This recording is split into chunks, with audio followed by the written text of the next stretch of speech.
오래전에 국민일보의 연예인 강호동 씨의 비만과 전쟁이라는 기사가 실린 적이 있습니다. 그는 20일 동안 다이어트를 해서 103kg에서 3kg을 뺐습니다. 그는 여러 가지 다이어트를 시도를 했는데 그 첫 번째가 황제 다이어트였는데, 이것은 무엇이냐 하면 밥은 먹지 않고 고기만 먹는 방법이어서 황제 다이어트라고 이름이 붙여진 것입니다. 탄수화물인 밥이 이 지방을 축적한다고 해서 고기만 먹는 다이어트로, 강호동 씨는 자기가 고기를 너무 좋아하기 때문에 이 다이어트가 아주 쉬운 줄로만 알았다고 합니다. 그러나 이 부작용으로 심한 변비에 걸렸습니다. 그의 말을 빌리면 무엇이 찢어지는 줄 알았다고 합니다. 두 번째, 그는 감식초에 담가둔 콩을 먹는 다이어트를 했는데, 이 방법은 황제 다이어트와는 반대로 설사로 인해서 고생을 해서 더 이상 다이어트를 진행할 수가 없다고 했습니다. 세 번째는 소금으로 몸을 문지르는 마사지 다이어트였는데, 소금으로 온몸을 문지르다 보니까 온몸이 벗겨져서 결국에는 다이어트를 포기하고 말았다고 합니다. 마지막으로 시도한 것이 랩 마사지였는데, 이 자신의 몸 가운데 가장 뚱뚱하다고 생각하는 그 부위를 랩으로 싸서 사우나를 하는 마사지였습니다. 자기는 자기의 얼굴이 가장 뚱뚱하다고 생각해서 강호동 씨가 자기의 얼굴에 랩을 감고 사우나를 하였는데, 얼굴이 빨개지고 열이 올라서 며칠 동안 죽을 고생을 했다고 합니다. 이와 같은 이 다이어트의 과정을 거친 이후에 그는 인터뷰에서 고통 없이, 대가 없이 살을 빼는 방법은 없다라는 당연한 진리를 얻었다는 소감을 인터뷰를 통해서 이야기를 했습니다. 예루살렘 성벽을 회복하는 부흥을 이루기 위해 느헤미야서 4장 말씀에 보면 외환, 곧 부흥을 방해하는 외적인 공격을 받게 되었습니다. 또한 5장에서는 내후, 곧 내부의 그 어려움을, 내적 문제를 발견하는데 바로 그것은 이스라엘 백성들의 민낯이었습니다. 그리고 느헤미야 6장에서는 오늘 1절에 있는 말씀처럼 성벽에 허물어진 틈이 다 메꾸어지고 이제 성전의 문짝만 달면 되는 마지막 부흥의 고비 앞에 다다르게 되었을 때 부흥을 가로막는 최후의 공세가 시작되었습니다. 느헤미야 1장부터 오늘 6장까지 보시면 느헤미야는요, 부흥을 위해서 엄청난 대가를 치르고 있습니다. 엄청난 이 고통의 시간을 걸어가는 것을 보게 됩니다. 주님 앞에 부흥으로 나아가는 길은 평탄대로의 길이 아니라 대가를 치러야만 하는 고통의 길입니다. 이 자리에 앉아 계신 분들이 다 공감하는 말씀이 될 것입니다. 그저 시대의 조류에 맞춰서 그저 삶의 모습, 이 모습이면도 그냥 흘러가는 것은 쉽지만 우리가 물길을 거슬러 올라가는 것은 몇 배 힘들고 어려운 고난과 우리 대가를 치러야 하는 길입니다.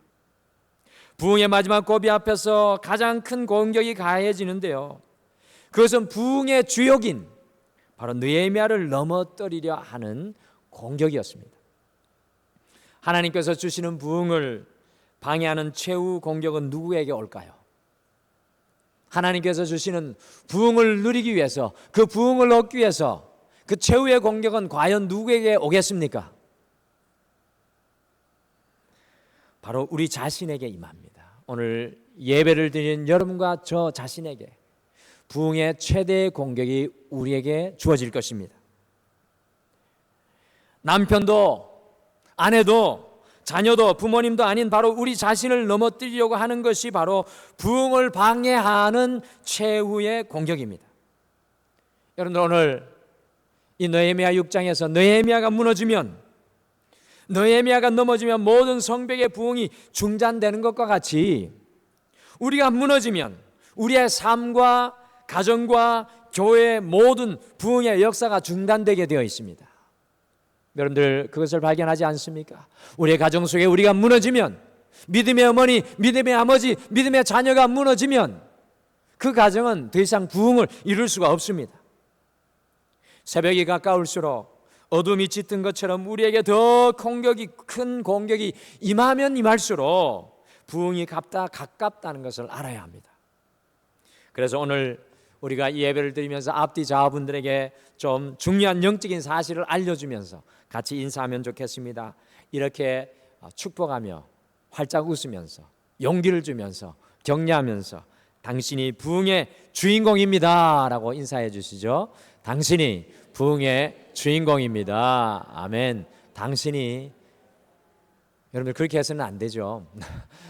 진짜로 하시죠. 당신이 정말 부흥의 주인공입니다. 다시 한번 축복해 주시죠.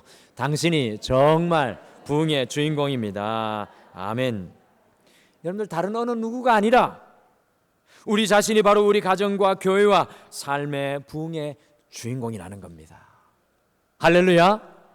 저는 목회자로 부흥을 해야 되는데 우리 교회 성도님들은 왜 부흥의 자리로 안 나오지 불평할 때가 많았는데, 오늘 말씀 준비하다 보니까 박 목사야, 네가 부흥의 주인공인데 누구를 보고 누구를 향하고 누구에게 무슨 말을 할 것이냐, 네가 부흥의 자리로 나오라라는 하나님의 초청의 말씀을 듣습니다. 오늘 여러분과 제가 부흥의 주인공인 줄 믿으시길 바랍니다.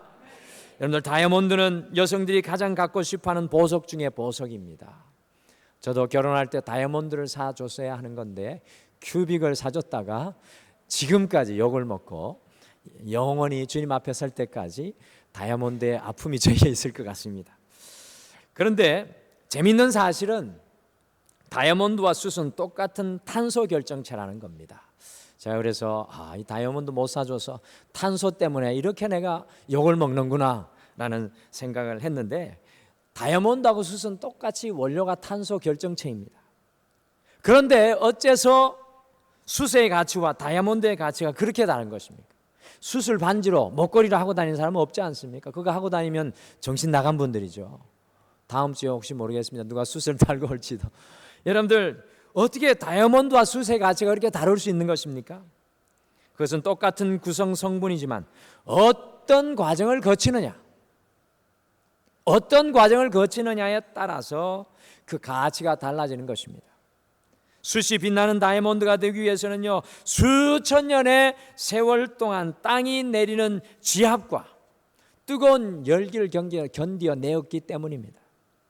땅 속에 총 150만 파운드의 압력을 견디고, 여러분들 1파운드가 약 500g인가요? 좀 된다고 하니까 저는 모르겠습니다. 이 무게가 얼마만큼의 무게가 되는지 계산하다가 말아요. 숫자가 약해서. 땅속에서 총 150만 파운드의 압력을 견디고 섭씨 2700도의 열기가 가해져서 다이아몬드가 만들어지는 것입니다. 그런데 이게 부흥이 그래서 쉬운 게 아닙니다. 부흥의 다이아몬드가 나오는 것은 쉬운 일이 아닙니다. 오늘 느헤미야는 느헤미야 6장에서 부흥을 향한 마지막 최후의 공격을 받습니다. 하나님 앞에 이 부흥의 다이아몬드를 내도록, 아름다운 빛을 내도록 최후의 공격을 받습니다. 결국 이 느헤미야가 최후의 공격을 넘어서서 15절에 보시면, 저는 15절 보면서 굉장히 아쉬웠어요. 느헤미야가 왜 이렇게만 기록했을까? 뭐 앞에 좀 짜자잔이라는 말을 붙이든지, 좀 앞에 백그라운드를 좀 이야기를 한다든지, 뭐 드라마틱하게 표현했으면 좋은데 15절에 보시면 52일 만에 무려 140일 동안 무너져 있었던 성벽이 재건되는 부흥의 역사가 마무리되는 것을 그냥 덤덤하게 오늘 느헤미야가 표현합니다. 왜 그런 거 가만히 생각해 봤더니 느헤미야에게는 당연한 겁니다. 하나님이 주신 비전 틀림없이 이룰 걸 알았기 때문에 이 뭐 더 이상 놀랄 것도 없고 더 이상 흥분할 것도 없는 것입니다. 사랑하는 성도 여러분, 하나님께서 우리에게 준비한 부흥은 놀랄 것도 없고 흥분할 것도 없는 우리 앞에 놓여진 하나님의 축복인 줄 믿으시길 바랍니다. 자, 단 우리의 부흥을 이루기 위해서는 우리가 다이아몬드와 같이 연단되는 그 세 가지 공격이 있습니다. 이 마지막 최후의 공격, 느헤미야에게 주어졌던 세 가지 최후의 공격을 오늘 내 삶의 나침반 32번째 주일 최후 공격을 넘어 부흥으로라는 제목으로 어떻게 하나님께서 느헤미야를 다이아몬드와 같이 아름다운 부흥의 삶을 이루게 하셨는지 우리 오늘 말씀을 통해 함께 탐구를 하겠습니다. 어떻게 느헤미야는 자신에게 주어지는 마지막 최후의 공격을 이기고 성벽 재건의 부흥을 이루는 주인공이 될 수 있었을까요? 여러분들 궁금하십니까? 궁금하지 않으면 오늘 설교는 여기서 끝내도록 궁금한 표정이 몇 분이 있으셔서 설교를 계속 진행하도록 하겠습니다. 첫째, 느헤미야가 이 최후의 공격을 이길 수 있었던 것은 문제를 보지 않고 하나님께서 주신 사명에 집중하니까 최후의 공격을 넘어 부흥에 이르게 되었습니다. 문제를 보지 않고 하나님께서 주신 사명에 집중, 이것이 중요합니다. 오늘 부흥의 주인공인 느헤미야를 무너뜨리기 위한 세 가지 최후 공격이 융단 폭격과 같이 느헤미야에게 오늘 6장 말씀에서 주어집니다. 첫 번째 최후 공격이 1절에서 3절에 나옵니다. 우리 같이 느헤미야 6장 1절에서 3절을 함께 같이 읽겠습니다. 1절에서 3절 말씀 같이 읽겠습니다. 시작. 산발락과 도비아와 아라비아 사람 게셈과 그 나머지 우리의 원수들이 내가 성벽을 건축하여 허물어진 틈을 남기지 아니하였다 함을 들었는데 그때는 내가 아직 성문에 문짝을 달지 못한 때였더라. 산발락과 게셈이 내게 사람을 보내어 이르기를 오라 우리가 오노 평지 한 촌에서 서로 만나자 하니 실상은 나를 해하고자 함이었더라. 내가 곧 그들에게 사자를 보내어 이르기를 내가 이제 큰 역사를 하니 내려가지 못하겠노라. 어찌하여 역사를 중지하게 하고 너희에게 내려가겠느냐 하매. 아멘.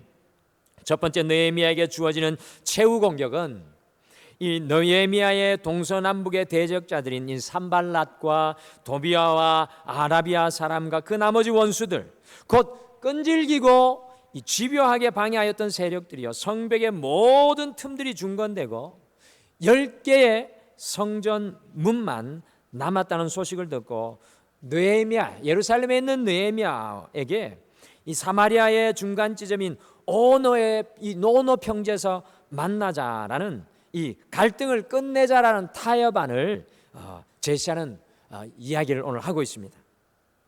여러분들 오노 평지는 예루살렘에서 약 35km 정도 떨어진 곳에 있는 이 사마리아 아래쪽에 위치하여 있는 장소인데요. 이렇게 느헤미야를 이 대적자들이 오노 평지로 불러내는 진짜 이유는요, 타협이 아니라 아무리 어떤 방법으로 방해를 해도 성벽 재건이 되기는커녕요 이제 문짝만 달면 공사가 끝나는 것을 보고 이 부흥의 주역인 느헤미야를 불러 죽이려고 하는 음모였습니다. 첫 번째 공격이 느헤미야를 죽이려고 하는 음모였습니다. 6.25 전쟁 때 지휘관부터 쏘라는 명령 때문에요, 우리나라 6.25 때 가장 많이 전사한 계급이 바로 중대장인 육군 소위라고 합니다. 대적자들이 거짓 타협과 평화를 가장하여서 이 부흥의 중대장, 이 부흥의 주인공인 바로 느헤미야를 향한 최후의 공격을 느헤미야를 죽이려는 음모로 하고 있는 것을 보게 됩니다. 대부분 사람들 같으면요, 그렇게 힘들게 하고 문제와 갈등과 어려움을 주었던 사람들이 평화의 길을 찾자, 우리 타협을 하자, 이제 갈등을 끝내자, 문제 해결을 위해서 손을 내밀고 작업을 멈추고 오노 평지로 오라고 했을 때 대부분 일반 사람들은 그 오노 평지로 지체치 않고 달려갔을 것입니다. 그러나 느헤미야는 오 노 하면서 단호히 거절하였습니다. 그 이유가 무엇이겠습니까? 오늘 느헤미야가 이 갈등을 마치게 하는 타협의 자리로 나가지 않는 이유가 무엇이었겠습니까? 스티븐 코비의 베스트셀러 중에 성공하는 사람들의 7가지 습관이라는 책 속에 성공을 위한 중요한 습관 하나가 나옵니다. 그것이 무엇인가 하면 소중한 것부터 먼저 하라입니다. 소중한 것부터 먼저 하라. 바로 우선순위를 말하는 것입니다. 세계 최초의 백만장자 찰스 슈왑이요 10억을 주고 하루 일정을 관리하는 방법에 대해 컨설팅을 받은 적이 있었습니다. 컨설턴트는 딱 두 가지 지침을 주었습니다. 첫째, 자기 전에 내일 할 일을 적을 것. 첫째, 자기 전에 내일 할 일을 적을 것. 둘째, 그 일들을 중요한 순서대로 처리할 것이었습니다. 이 백만장자가 이 백만장자인 슈압이요, 이것을 실행해보고 효과가 있다고 판단해서 10억을 그대로 지불을 하였습니다. 오늘 느헤미야의 대적자들이 느헤미야에게 문제를 보게 하고요, 오노 평지에서 타협하자 더 이상 문제가 없을 것이라는 유인과 유혹이 느헤미야에게 얼마나 달콤하였고 그가 기다렸던 것일까요? 정말 이렇게 힘들고 어려운 이 성벽을 이끌어 나가는 일이 보통 일이었겠습니까? 동서남북 사방에서 다가오는 그 위협들이 얼마나 큰 위협들이었겠습니까? 이들이 하고 있는 이 유혹과 이들이 하고 있는 이 유인이 얼마나 달콤하고 얼마나 느헤미야가 기다리고 소원하였던 것이었을까요? 그런데 느헤미야는요, 이 성벽을 부흥하는 일에서 한 발자국도 움직이지 않습니다. 오늘 성벽을 부흥하는 일에서 한 발자국도 움직이지 않습니다. 왜냐하면 느헤미야의 우선순위, 느헤미야가 지금 집중해야 할 사명은 바로 무너진 예루살렘 성벽을 재건하는 일이었기 때문이었습니다. 아마도 대적자들의 제안을 받아들였다면 오고 가는 여행과 시간을 따지면 일주일은 좋게 낭비하였을 것입니다. 여러분, 늘 세상과 사탄은 우리에게 문제를 크게 보게 합니다. 세상과 사탄은 늘 우리가 문제를 크게 보게 합니다. 그래서 우리의 우선순위와 사명에서 멀어지게 합니다. 여러분들, 왜 신실한 다윗이 넘어졌습니까? 그가 그의 삶의 우선순위와 사명을 망각하게 되었을 때 다윗은 여지없이 넘어지게 되었습니다. 850대 1의 엄청난 대성을 거둔 엘리야가 왜 하루 만에, 그 당당했던 엘리야가 로뎀 나무 아래 달려가서 죽기를 간구하였습니까? 그것은 하나님께서 주신 우선순위와 사명을 망각하고 다른 것에 그의 시선이 빼앗겼기 때문입니다. 여러분들, 목회자들이 왜 넘어지는 것입니까? 저도 목회자인데 제 스스로 질문합니다. 목회자들이 왜 넘어지는 것입니까? 그것은 하나님께서 주신 우선순위와 사명을 망각하고 다른 일에 바쁘기 때문입니다. 우리를 넘어뜨리려고 하는 세상과 사탄의 업무가 무엇입니까? 여러분과 저를 넘어뜨리려고 하는 세상의 그리고 사탄의 업무가 무엇입니까? 자꾸 우리 앞에 있는 문제만 크게 보게 만듭니다. 자꾸 우리 앞에 있는 문제만 넘어설 수 없을 것만 같은 그 마음을 우리에게 집어넣습니다. 그래서 우리의 삶 속에 주신 하나님의 우선순위를 떠나게 만듭니다. 하나님의 사명을 떠나게 만드는 것입니다. 사랑하는 성도 여러분, 우리의 삶에 세상이 가져다주고 환경이 가져다주고 사단이 가져다주는 문제에 집중하지 마시기를 바랍니다. 하나님께서 우리에게 주신 사명에 집중하시는 여러분과 제가 되기를 간절히 축복합니다. 하나님의 우선순위로 살아가는 우리 모두의 삶이 주님 앞에 기뻐하시는 부흥의 역사를 이루는 능력이 될 줄 믿습니다. 문제에 좌지우지되지 마시고 하나님을 바라보시며 하나님의 중심 위에 우리가 서기를 간절히 소원합니다. 하나님의 우선순위를 붙잡고 살아가기를 소원합니다. 그리할 때요, 최후 공경을 넘어 반드시 부흥의 자리로 나아가게 될 것입니다. 문제를 바라보지 않고 사명과 하나님의 우선순위로 살아가는 성도는 느헤미야와 같이 세상과 사단의 음모를 이기고 피하는 믿음의 삶을, 부흥의 길을 걸어가게 될 줄 믿습니다. 할렐루야. 둘째, 느헤미야가 세상의 판단과 말에 흔들리지 않는 내적 강자가 되니까 최후 공격을 넘어 부흥에 이르게 되었습니다. 무려 4번이나 느헤미야를 죽이려고, 오늘 성경 말씀 보니까 오노 평지로 내려오라고 하였으나 4번이나 이렇게 삶을 흐트러 놓고 흔들어 놓습니다. 그러나 느헤미야가 주님의 우선순위인 사명을 붙잡고 거절하니까 두 번째 최후 공격인 중상모략으로 느헤미야를 흔들고 있습니다. 같이 느헤미야 6장 5절에서 7절을 함께 읽겠습니다. 5절에서 7절 말씀 같이 읽겠습니다. 시작. 산발랏이 다섯 번째는 그 종자의 손에 부응하지 않은 편지를 들려 내게 보냈는데 그 글에 이르기를 이방 중에 소문이 있고 가스무도 말하기를 너와 유다 사람들이 모말하니하여 성벽을 건축한다 하나니 내가 그 말과 같이 왕이 되려 하는도다. 또 내가 선지자를 세워 예루살렘에서 너를 들어 선전하기를 유다의 왕이 있다 하게 하였으니 지금 이 말이 왕에게 들릴지라. 그런즉 너는 이제 오라 함께 의논하자 하였기로. 아멘. 사명에 붙들려 도무지 움직이지 않는 이 느헤미야를 흔들기 위해서 봉하지 않는 편지를 보내고 있습니다. 여러분들 느헤미야의 시대에는 모든 중요한 서신들은요 반드시 그 인봉을 붙여서 봉해서 보냈습니다. 그런데 느헤미야의 대적자들이 봉하지 않는 편지를 보내는 이유가 무엇입니까? 모든 사람들이 다 읽고 알게 하도록 하기 위해서입니다. 오늘날로 말씀드리면 인터넷에 비방을 올리는 것과 마찬가지의 행위를 오늘 이 느헤미야의 대적자들이 하고 있는 것입니다. 그 요지는 왕에게 반역하기 위해 성벽을 건축하고 있고, 느헤미야가 결국에는 왕이 되려 하여서 선지자까지 동원하여 선전운동을 하고 있다고 중상모략을 하였습니다. 이것이 아닥사스다 왕에게 전해지지 않겠느냐, 함께 이야기하자고 오늘 느헤미야의 대적자들이 중상모략을 하는 것입니다. 성도 여러분, 우리를 가장 힘들게 하는 것 중에 하나가 무엇입니까? 여러분과 저를 가장 힘들게 하는 그 중에 하나가 무엇입니까? 그것은 바로 세상의 판단과 외부에서 우리에게 전해지는 말입니다.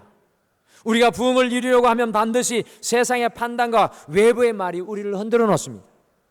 지난 한 주간도 얼마나 많은 세상의 판단과 말로 우리가 흔들리는 어려움 가운데 있었습니까?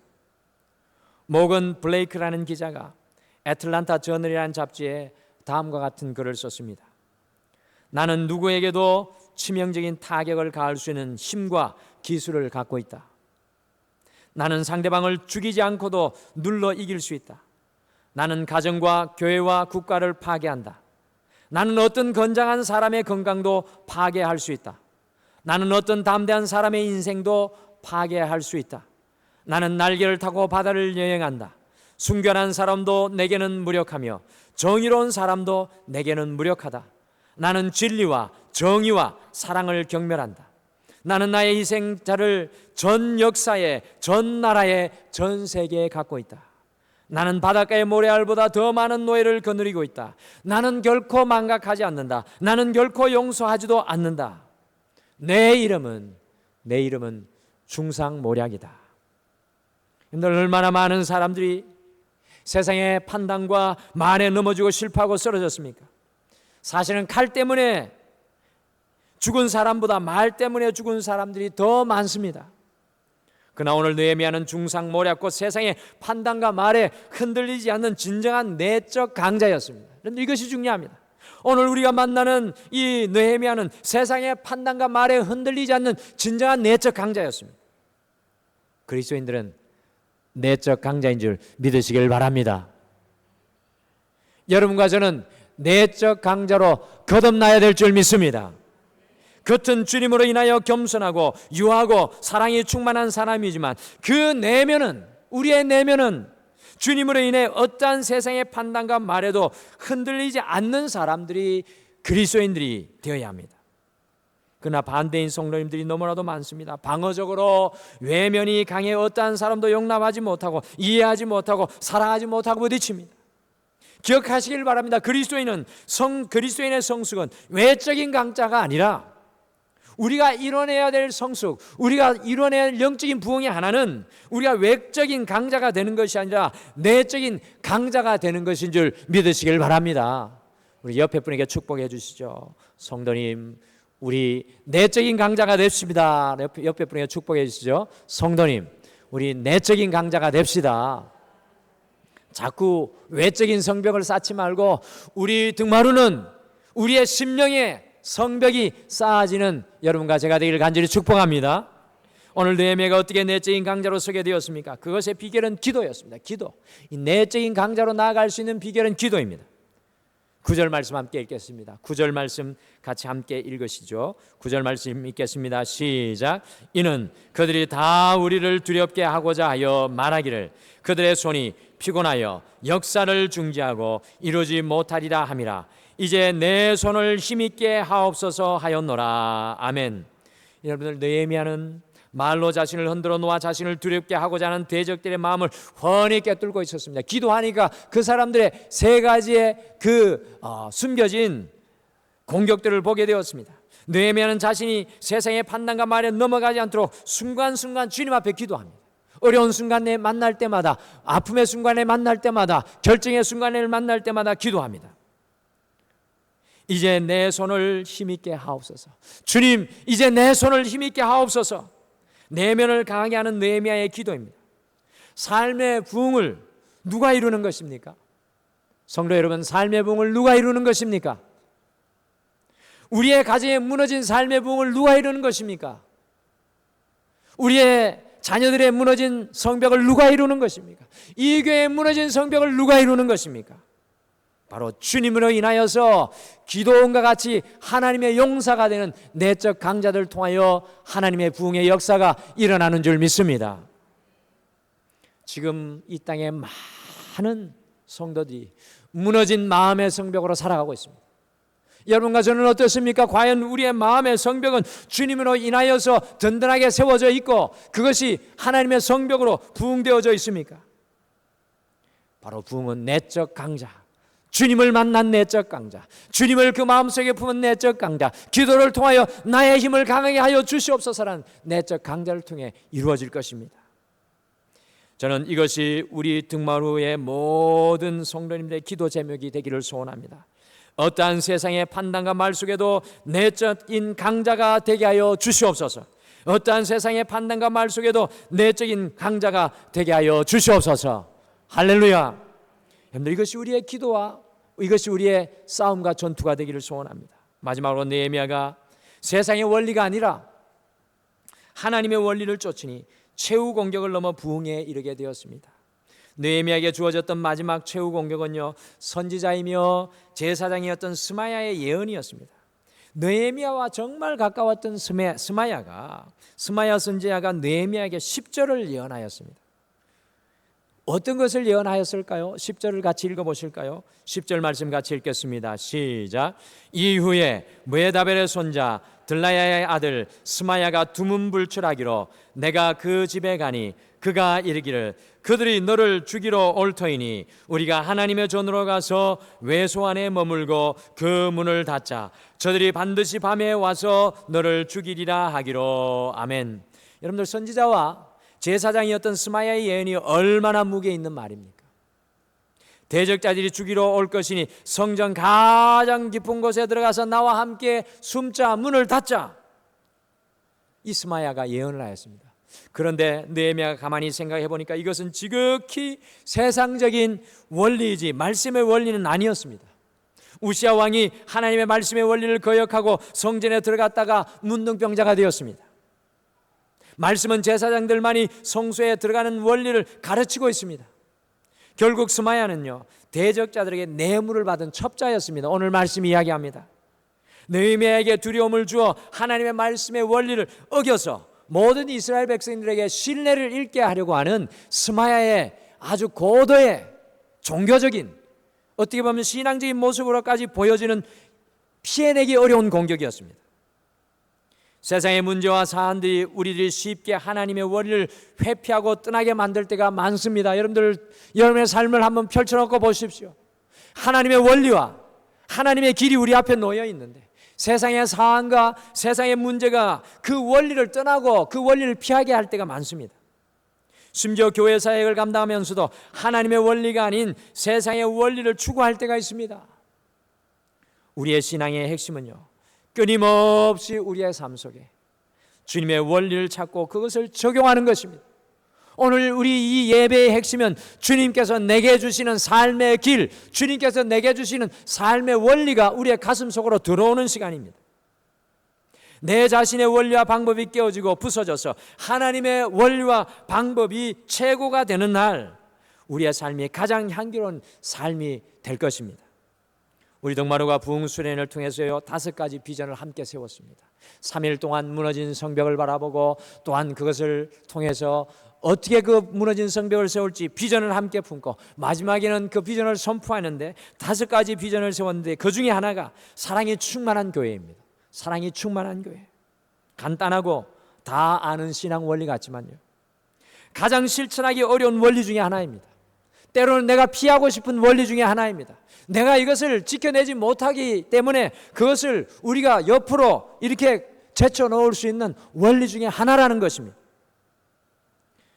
사랑이 충만한 하나님의 원리가 교회의 핵심이고 그리스도인의 삶의 핵심이고 원리입니다. 사랑하는 성도 여러분, 진정한 부흥은 우리의 삶에 진정으로 하나님의 삶의 원리가 적용되고 실현되고 작동하는 역사가 일어나야 합니다. 여러분, 오늘 이 시간 아무리 주의 말씀을 듣고 은혜 받는다고 할지라도 그 주님의 말씀의 원리가, 주님의 말씀의 길이 우리에게 적용되고 작동되지 않는다면 그 모든 것이 물거품입니다. 이번 한 주 하나님의 분명한 삶의 원리가 여러분의 가슴을 사로잡으시기를 간절히 축복합니다. 그것이 믿음이 되시기를 바랍니다. 그것대로 믿음의 행진을 해나갈 수 있는 여러분과 제가 되기를 간절히 축복합니다. 오늘 52일 만에 느헤미야는 최후 공격을 넘어 예루살렘 성벽에 완전한 부흥을 이루어냅니다. 과연 어떻게 느헤미야가 최후 공격을 넘어 부흥에 이르게 되었습니까? 첫째, 문제가 아니라 하나님께서 주신 사명인 삶의 우선순위에 집중하였습니다. 문제에 집중하는 것이 아니라 하나님께서 내게 주신 사명, 내 삶의 우선순위에 집중해야 했습니다. 하나님께서 우리에게 원하시는 것이 바로 그것입니다. 둘째, 세상과 말에 흔들리지 않는 내적 강자의 삶을 살았습니다. 하나님께서 우리에게 원하시는 것은 우리가 주님으로 인하여 내적 강자로 세워지는 것입니다. 마지막으로 세상의 원리가 아니라 하나님의 원리를 적용하고 작동하였습니다. 이번 한 주 삶의 우선순위인 하나님의 사명으로 우리 모두가 내적인 강자로 하나님의 원리로 살아가는 부흥의 주인공, 부흥의 중재장들이 되시는 우리 사랑하는 등마루교회 모든 성도님들 되시기를 간절히 축복합니다. 우리 다 같이 기도하겠습니다. 여호와 하나님 아버지, 오늘 느헤미야에게 부흥에 나아가기 앞서서 최후 공격들이 융단 폭격과 같이 쏟아지고 있습니다. 그러나 이러한 상황 가운데 느헤미야는 부흥의 주인공, 부흥의 주역이 어떻게 살아가야 할지 우리에게 분명한 삶의 길을 보여주고 제시합니다. 오 주님, 느헤미야가 그러하였듯이 우리가 문제를 바라보는 것이 아니라 하나님께서 주신 그 사명, 하나님의 자리, 하나님께서 나를 인도하여 주시는 그 믿음의 길을 우리가 바라보고 걸어갈 수 있도록 축복하여 주시옵소서. 삶의 분잠으로 그 자리를 떠나지 않게 도와주시옵소서. 끝까지 믿음으로 그 자리를 지켜내게 하여 주시옵소서. 무엇보다도 세상의 판단과 말이 아니라, 우리의 연약함이 아니라 우리가 내적 강자로 주님으로 인하여 세워지게 도와주시옵소서. 우리는 연약하고 우리는 부족하나 오 주님, 주님으로 인하여 우리 모두가 기도원과 같은 하나님의 용사로 거듭나게 도와주시옵소서. 특별히 이번 한 주 하나님의 말씀의 원리를 붙잡게 도와주시옵소서. 오고 가는 세상의 말이 아니라 하나님의 말씀의 원리의 진리에 서서 이 한 주를 믿음의 원리로 살아갈 때 우리의 삶의 모든 현장에 하나님의 부흥의 은혜를 발견하고 누리게 축복하여 주시옵소서. 감사드리며 예수님의 이름으로 기도드리옵나이다. 아멘. 우리 다 같이 자리에서 일어서셔서 찬송가